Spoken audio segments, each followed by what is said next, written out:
Hi, I'm Valerie Bodell, representing Orally, How I Quit Collecting Records and Put Out a Comic Book with the Money I Saved. Story by Harvey Pekar and art by R. Crum. The pages are not paginated. Each page has 9 squares, called panels, 3 across and 4 down. In the first row of panels, Pekar faces out and speaks directly to readers. This section I'm entitling Collecting. Ever since I was a kid, it seems I collected something. At one time it was comics, then magazines and books about sports. Then when I was 16, I started collecting jazz records. The next couple of panels show a younger Pekar listening to music, while text boxes at the top of the panels continue his conversation with readers. At first, and for a long time, it was a healthy thing to do. I loved jazz and listened to it closely and analytically. Now Pekar and Crum intersperse panels depicting the current-day Pekar, speaking to readers with images of the past Pekar in the midst of his collecting. For a long time, I collected in a rational way. I only bought records that I enjoyed listening to and/or that had a great deal of historical significance. Then, for some reason, I got obsessive about it. I started buying records I knew I'd seldom, if ever, listen to, just for their collector's value. It got worse and worse. I started getting all these auction lists and spending fantastic amounts of money on out-of-print LPs. I was spending all of my money on records I just filed away without listening to. I had to think twice about buying a hamburger or going to a movie. I hustled pop records that I got in all sorts of ways to people at work to get extra dough. That was a time-consuming drag. The accompanying image shows Pekar speaking to a man as he leaves the elevator. "Hey man, you want to buy this new Dylan LP for $2? Pekar sweats and chews pencils over auction sheets and stands in front of his packed shelves. I was going blind over all the auction and sales lists I got. I spent so much time reading them. I bought so many records, it was crazy. I was running out of space for them. One day in the spring of '75, I was going over a bunch of auction lists. There were records on them that I wanted to bid about $600 on within about 6 weeks. Some I wanted real bad, but where was I going to get the bread for them? It was freaking me out. While I was thinking about it, a buddy of mine came over to ask me if he could borrow a couple of rare John Coltrane Airshot LPs to play on his college jazz radio show. This panel shows a young man asking, "Can you spare them for a few hours? I'll take good care of them and return them right away." Pekar explains, "This guy was a real good guy. He was into yoga and came on sort of like a holy man, but he really wasn't self-righteous. He was a responsible guy, too, but I was paranoid about letting out my records." Pekar makes a deal. "Well, you can use them, but I gotta come down to the studio with you while you do it." At the radio station. At the studio, Pekar describes the college's collection. "So we went down to the station together. While he was on the air, I started to browse through the station's record library. I ran across about a half-dozen LPs I didn't have and eventually planned to get. They were still in print, but they would have cost me around $30 to buy. I knew that a lot of people ripped off records from that station, so I figured, fuck it, what's the difference? And I decided I was going to steal the sides, but I thought I'd be slick about it. It was Sunday. The building was deserted, so what I did, I sneaked the sides out of the studio and stuck them in a bathroom. First, I checked the bathroom door to make sure it wouldn't lock automatically behind me, so I could go back for the sides. It was okay.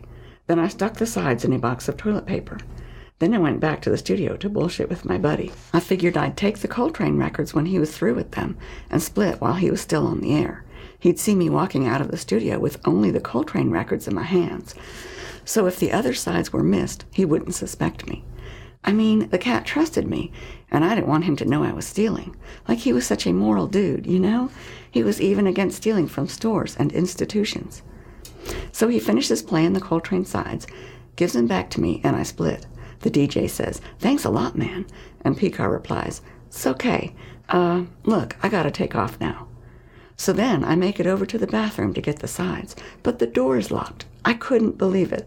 I had tested it before to make sure it wouldn't lock on me. I yanked on it again and again. It was locked. That blew my mind. I was already wondering about where I was going to get the $600, and now I had thrown away another $30 worth of sides because I'd devised too elaborate a plan to rip them off. If I'd have stuck them in the hall someplace, they'd have been okay. No one was going to come along and see them. But no, I had to get cute and stick them in a toilet paper box in a bathroom. The panels show Picard sitting forlornly on a bench that advertises a funeral home. He continues to address readers.